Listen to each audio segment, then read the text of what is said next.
gracia sistemática.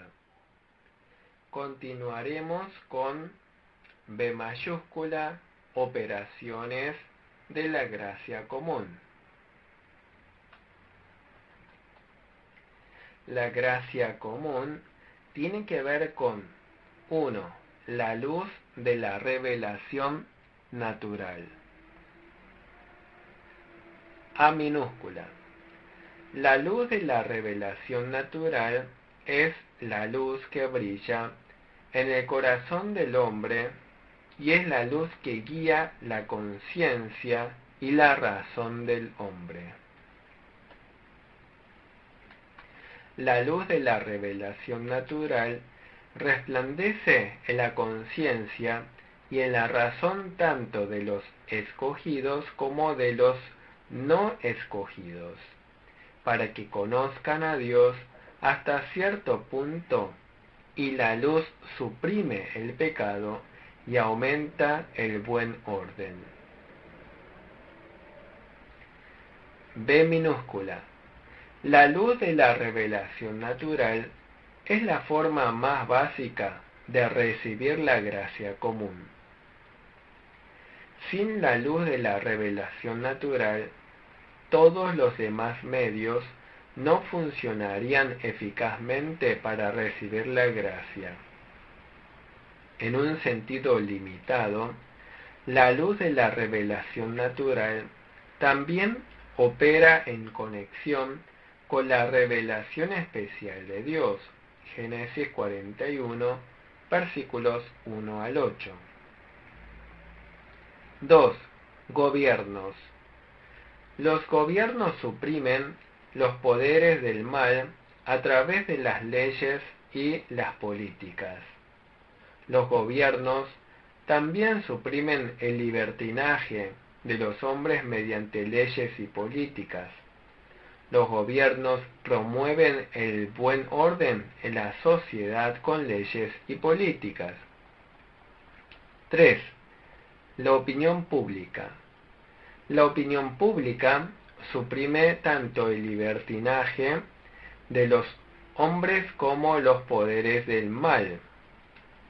Sin embargo, la opinión pública modera, alienta, la opinión pública moderna alienta en cierto grado los poderes malvados y el libertinaje. 4. El castigo divino y las recompensas. Dios castiga los pecados de los hombres incluso fuera de la iglesia.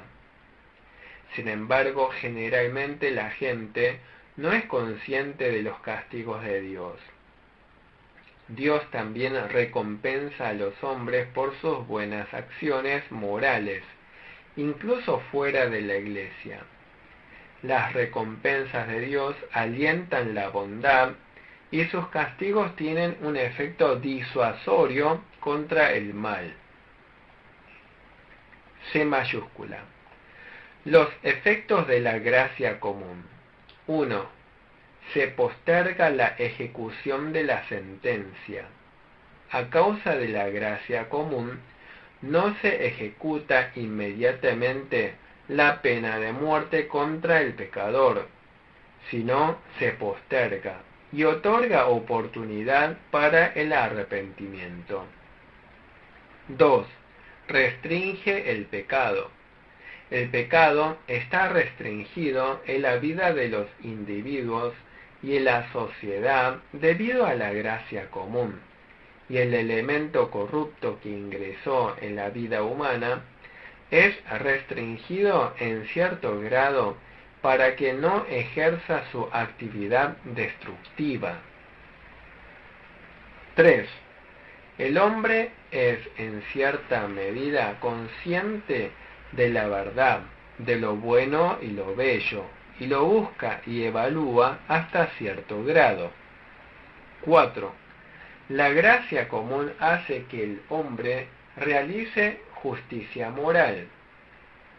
El hombre recibe todas las bendiciones naturales para que disfrute en este mundo. C. Pruebas bíblicas de la gracia común. 1. Aunque el hombre no se arrepienta, Dios no lo castiga de inmediato, sino que lo pasa por alto. Romanos 2:4 dice: o menosprecias las riquezas de su benignidad, paciencia y longanimidad, ignorando que su benignidad te guía al arrepentimiento. 2. Dios limita el pecado. Génesis 26 dice: y le dijo Dios en sueños: yo también sé que con integridad de tu corazón has hecho esto, y yo también te detuve de pecar contra mí, y así no te permití que la tocases. 3. Incluso los no regenerados realizan justicias y bondades morales. Segundo de Reyes 10, 29 al 30. Lucas 6, 33. 4. Dios derrama sus bendiciones sobre todas las personas sin discriminación.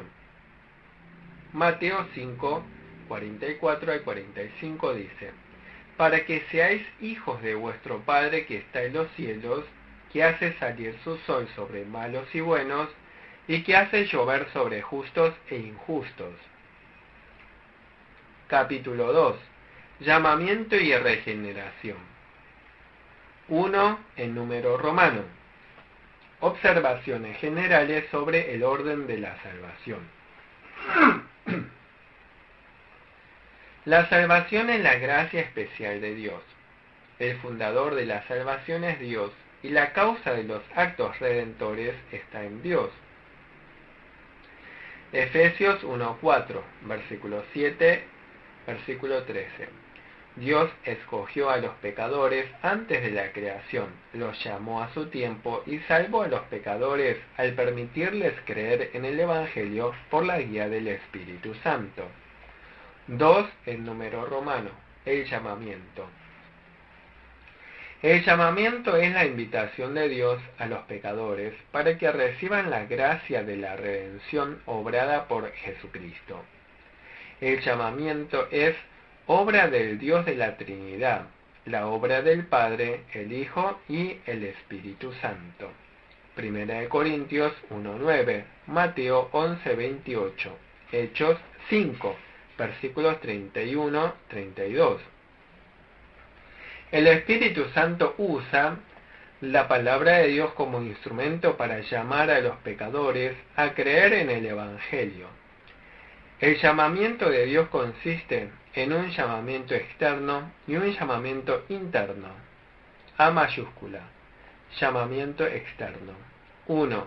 El llamamiento externo es la proclamación de la salvación de Dios en Cristo a los pecadores, junto con una exhortación a aceptar a Cristo por la fe para obtener el perdón de los pecados y la vida eterna. El llamamiento externo es dado a todos los que escuchan la palabra de Dios.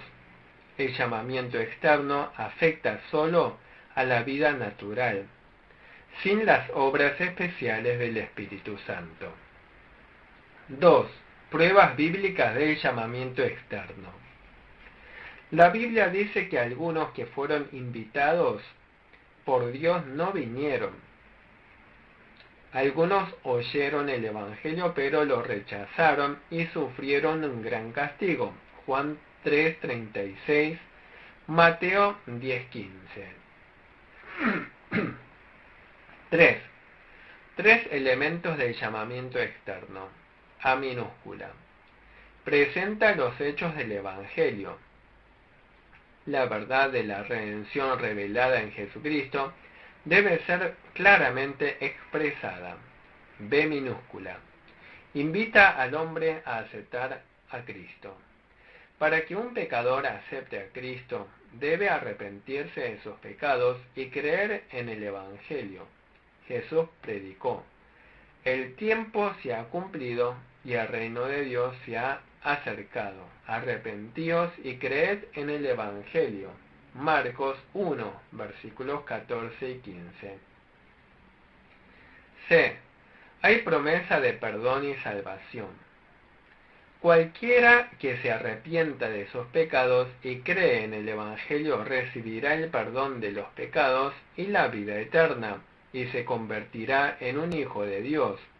Por lo tanto, nadie puede esperar el cumplimiento de esta promesa sin genuino arrepentimiento y fe. 4. Las características del llamamiento externo. A minúscula. Es general y universal. El llamamiento externo no hace acepción de personas entre los que escuchan el Evangelio. Sin embargo, en realidad el llamamiento externo no se da al mismo tiempo a todos los hombres, ni se dio a todos los hombres en el pasado. Significa que el llamamiento externo no se limita a ciertas generaciones, a ciertos pueblos o ciertas clases, sino que se da a los justos e injustos, a los elegidos y a los reprobados. B minúscula. Es el llamado sincero de Dios. Cuando Dios llama a los pecadores, los llama con buen corazón. Dios quiere sinceramente que los pecadores acepten su llamado. Podemos poner nuestra fe en la promesa de Dios porque Dios es veraz y fiel. Números 23, 19 dice: Dios no es hombre para que mienta, ni hijo de hombre para que se arrepienta. Él dijo y no hará, habló y no lo ejecutará. 5. La importancia de la llamada del llamamiento externo.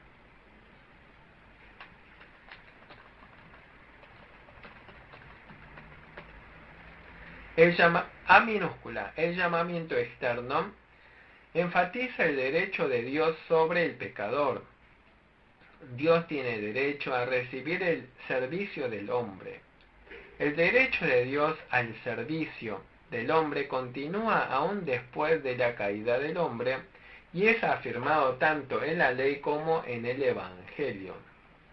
Mateo 28, versículos 19 al 20 dice: Por tanto, id y haced discípulos a todas las naciones, bautizándolos en el nombre del Padre, y del Hijo, y del Espíritu Santo, enseñándoles que guarden todas las cosas que os he mandado, y aquí yo estoy con vosotros todos los días hasta el fin del mundo. B minúscula. En el llamamiento externo, el hombre tiene el deber de recibir el llamado del Evangelio. Si el hombre no obedece el llamado, desprecia la demanda de Dios y aumenta su culpa. Lucas 12:48 dice: Mas el que sin conocerla hizo cosas dignas de azote, será azotado poco, porque a todo aquel a quien se haya dado mucho, mucho se le demandará, y al que mucho se le haya confiado, más se le pedirá. C minúscula. El llamamiento externo es el medio por el cual Dios reúne a los elegidos de entre todas las naciones de la tierra. Romanos 10, 14 y 15 dice: ¿Cómo pues invocarán a aquel en el cual no han creído? ¿Y cómo creerán en aquel de quien no han oído? ¿Y cómo oirán sin haber quien les predique? D minúscula. El llamamiento externo revela la santidad, bondad y compasión de Dios. Dios disuade a los pecadores para que no pequen. Dios advierte a los pecadores contra la destrucción. Dios posterga la ejecución de la sentencia de muerte y ofrece la salvación. E minúscula. El llamamiento externo es una bendición para los pecadores. Dios permite que los pecadores que merecen la destrucción reciban la salvación. Mateo 11, 28 dice: Venid a mí todos los que estáis trabajados y cargados, y yo os haré descansar. F minúscula. El llamamiento externo testifica sobre la justicia de Dios al condenar a los pecadores. Cuando los pecadores rechazan la oferta de la gracia de salvación de Dios, se manifiesta claramente la corrupción y la culpa de los pecadores. Por lo tanto, es justo que Dios condene a los pecadores. B mayúscula. El llamamiento interno. El llamamiento interno también se denomina llamamiento eficaz. El llamamiento interno no puede separarse del llamamiento externo, ya que el llamamiento interno no puede existir sin el llamamiento externo. El llamamiento interno se hace efectiva a través del llamamiento externo. Sin embargo, esto no significa que el llamamiento externo siempre acompañe al llamamiento interno. 1. Características del llamamiento interno. A minúscula. La característica del llamamiento interno es que hace que crea el Evangelio escuchado. Romanos 1:16 dice: porque no me avergüenzo del Evangelio, porque es poder de Dios para salvación a todo aquel que cree, al judío primeramente y también al griego. B minúscula. El llamamiento interno tiene el poder de alcanzar la salvación.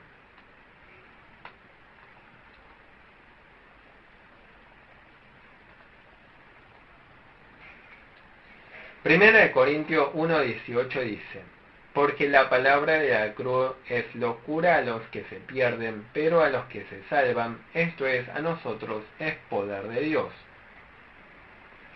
C minúscula. El llamamiento interno no se altera ni se anula. Romanos 11:29 dice: porque irrevocables son los dones y el llamamiento de Dios. 2. El llamamiento interno y la operación del Espíritu Santo. A minúscula. El llamamiento interno funciona a través de la persuasión del Espíritu Santo. El Espíritu Santo persuade a los pecadores a arrepentirse y a creer a través de la predicación del Evangelio. B minúscula. El llamamiento interno funciona dentro de la conciencia del hombre. El Espíritu Santo mueve el corazón del hombre para persuadir eficazmente al hombre a volverse a Dios. C minúscula. El llamamiento interno cumple el propósito de la salvación. Hace creer al hombre en Jesucristo, hace al hombre justo y santo, da la vida eterna, permite al hombre comunicarse con Dios, le da al hombre la libertad espiritual, le permite al hombre disfrutar de la paz y hacer el bien, y le da al hombre la herencia de las bendiciones. En última instancia, el llamamiento interno lleva al hombre al reino de Dios y a su gloria. 3. En número romano. Regeneración. A mayúscula. La definición de regeneración es el renacimiento de un pecador como hijo de Dios al recibir la vida eterna de Dios. La regeneración se trata del arrepentimiento de pecados, la fe en el Evangelio y la recepción de la vida eterna. Todos los hombres nacieron pecadores como resultado del pecado original de Adán. Todos los hombres perdieron la vida eterna por causa del pecado. Sin embargo, cuando el hombre se arrepiente de sus pecados y cree en el Evangelio, Dios le da la vida eterna. Juan 3:16 dice: porque de tal manera amó Dios al mundo, que ha dado a su Hijo unigénito, para que todo aquel que en él cree no se pierda, mas tenga vida eterna. La regeneración es el nuevo nacimiento como hijo de Dios. Cualquiera que se arrepienta de sus pecados, cree en el Evangelio y recibe la vida eterna, nace de nuevo como hijo de Dios. Juan 1:12. Los creyentes llegan a ser hijos de Dios porque reciben la vida eterna de Dios. Colosenses 3:3. La regeneración significa la vivificación del espíritu muerto. Todos los hombres nacieron espiritualmente muertos como resultado del pecado. Los que están espiritualmente muertos no pueden conocer a Dios ni pueden servir a Dios. Cuando el hombre cree en el Evangelio, su espíritu muerto vuelve a la vida.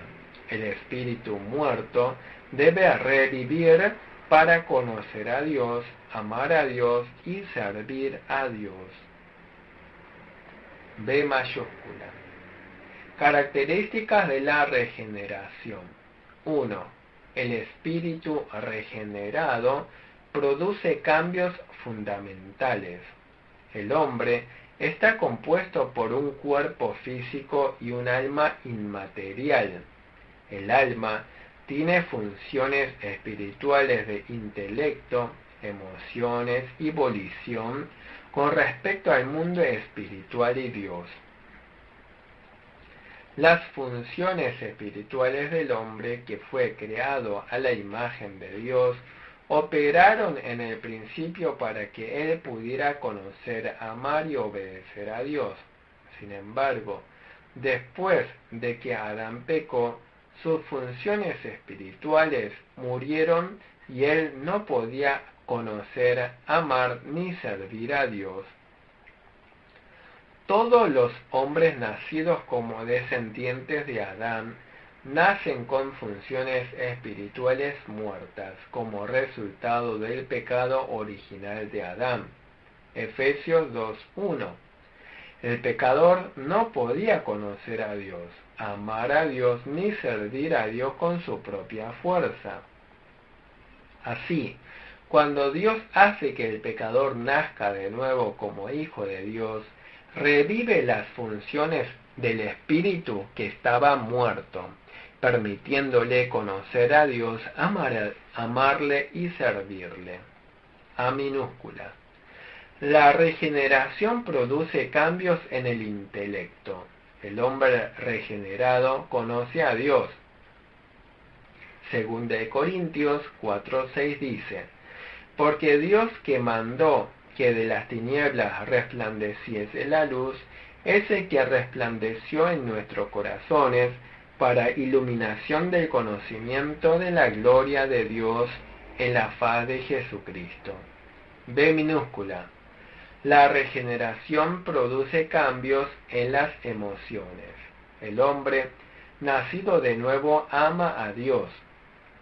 Primera de Juan 5:3 dice: pues este es el amor a Dios, que guardemos sus mandamientos, y sus mandamientos no son gravosos. C minúscula. La regeneración produce cambios en la voluntad. El hombre nacido de nuevo obedece a Dios. Filipenses 2:13. 2. La regeneración se logra instantáneamente. La regeneración se produce instantáneamente a través de la obra sobrenatural del Espíritu Santo. Por lo tanto, la regeneración es diferente del proceso gradual de santificación. 3. La regeneración se produce en la vida subconsciente del hombre. La regeneración es una obra secreta de Dios que no puede ser percibida conscientemente por el hombre. Sin embargo, el hombre puede ser plenamente consciente de los resultados de la regeneración. El hombre nacido de nuevo conoce a Dios, tiene un corazón de amor a Dios y tiene un corazón de obediencia a Dios. C mayúscula. Explicación del espíritu regenerado. 1. El espíritu regenerado no muere nunca. Dios vivificó a los creyentes dándoles la vida eterna que está en Cristo. Por lo tanto, el espíritu regenerado no puede morir jamás. Por lo tanto, un hijo de Dios, aunque muera físicamente, su espíritu no muere, sino que entra al reino de los cielos. 2. El espíritu regenerado está unido a Cristo. El espíritu regenerado tiene la vida eterna en Cristo y por lo tanto su vida está unida con Cristo. Primera de Juan 5:11 dice: y este es el testimonio que Dios nos ha dado vida eterna, y esta vida está en su Hijo. El espíritu del creyente ha sido unido con Cristo, y por lo tanto Cristo está en el espíritu del creyente, y el espíritu del creyente está en Cristo. Jesús dijo: yo soy la vid, vosotros los pámpanos. El que permanece en mí y yo en él, éste lleva mucho fruto, porque separados de mí nada podéis hacer. 3. El espíritu regenerado no peca. 1 Juan 3:9 dice: todo aquel que es nacido de Dios no practica el pecado, porque la simiente de Dios permanece en él, y no puede pecar porque es nacido de Dios.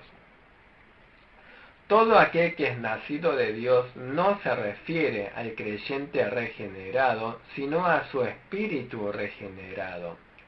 Juan 3:6 dice: lo que es nacido de la carne, carne es, y lo que es nacido del espíritu, espíritu es. Que un cristiano regenerado no cometa pecado es algo imposible en la realidad. Sin embargo, el espíritu regenerado tiene la vida eterna en Cristo y está unido con Cristo, y por lo tanto no puede pecar. Por lo tanto, cuando un creyente vive según la vida del espíritu regenerado, vivirá en Cristo y no pecará.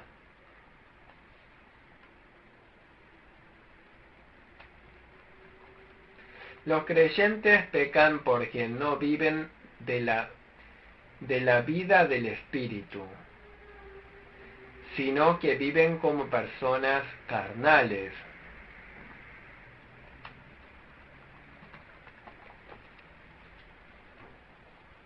Cuatro. Medios de regeneración. A minúscula. La regeneración es exclusivamente obra de Dios. La regeneración no sucede como resultado de los deseos del hombre. La regeneración se produce únicamente por Dios, según la voluntad de Dios.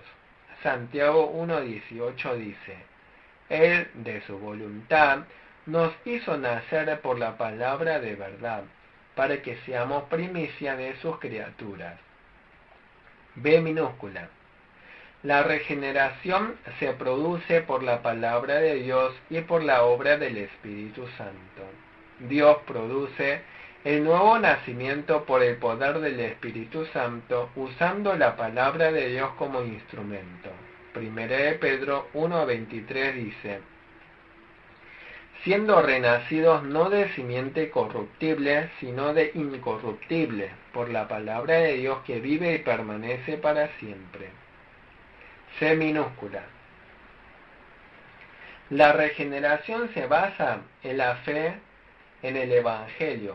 La regeneración es exclusivamente obra de Dios y desde el punto de vista del hombre se logra al mismo tiempo cuando el hombre pone su fe en la cruz redentora de Cristo y su resurrección. Por lo tanto, la predicación del Evangelio de Cristo es indispensable para la regeneración.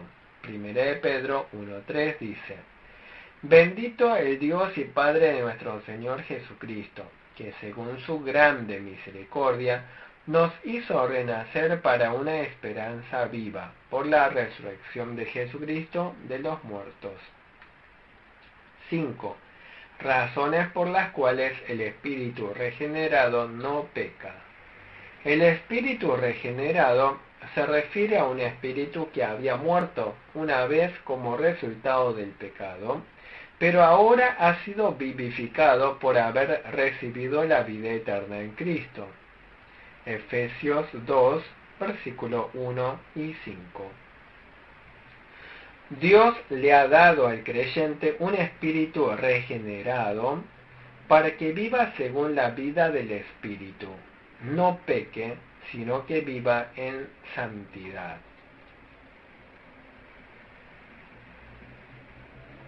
Miremos las razones por las cuales el espíritu regenerado no peca.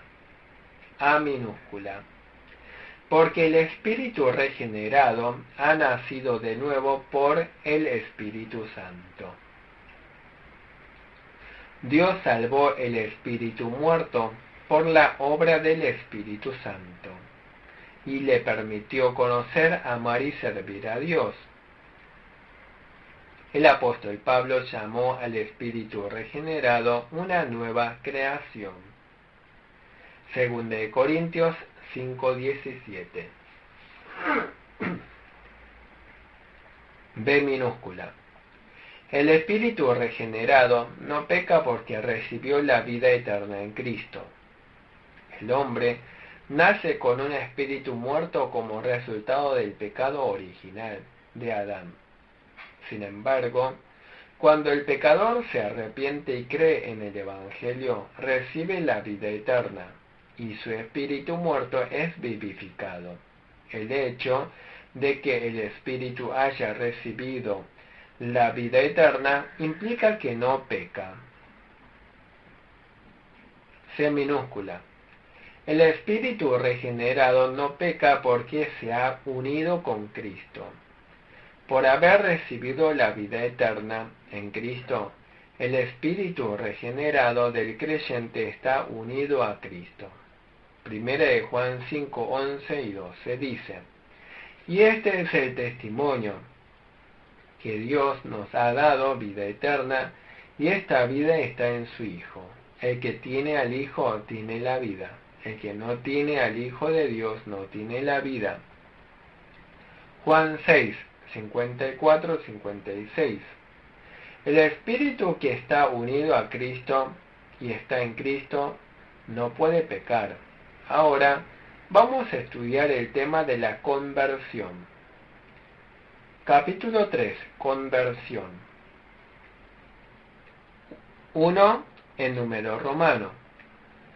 Los términos bíblicos para la conversión. A mayúscula. Las palabras del Antiguo Testamento. 1. Nacham. Nacham es el término hebreo que significa arrepentimiento o dolor. Es una expresión de dolor por el pecado y la disposición del corazón por abandonar el pecado. También indica un cambio de acción. Job 42, 6, Jeremías 18, 8. 2. Shub. Shub es un término hebreo. Esto significa volverse, regresar. Significa que los pecadores que estaban alejados de Dios regresan nuevamente a Dios. Salmo 7, 12. Ezequiel 18, 30. B mayúscula. Las palabras del Nuevo Testamento. El término griego metanoia. Esto implica un cambio en el corazón. Significa que el pecador experimenta un cambio de corazón y recibe un nuevo conocimiento del Evangelio y experimenta un cambio en la naturaleza moral. Marcos 1, 15. El término griego metamelomai, esto significa preocuparse o lamentarse. Implica un cambio emocional y una expresión de dolor y arrepentimiento por los pecados. Mateo 21:30, 2 Corintios 7:8. El término griego epistrefo, esto significa cambio de dirección o vuelta atrás. Esto indica un cambio de la voluntad, dejando de andar por el camino del pecado, anda por el camino de la justicia. Lucas 1:16. C mayúscula. La definición de conversión es un cambio en el corazón del pecador que una vez caminó por el camino de la destrucción y se vuelve hacia Dios. Aquí concluiremos la 11ª conferencia de Teología Sistemática. Gracias.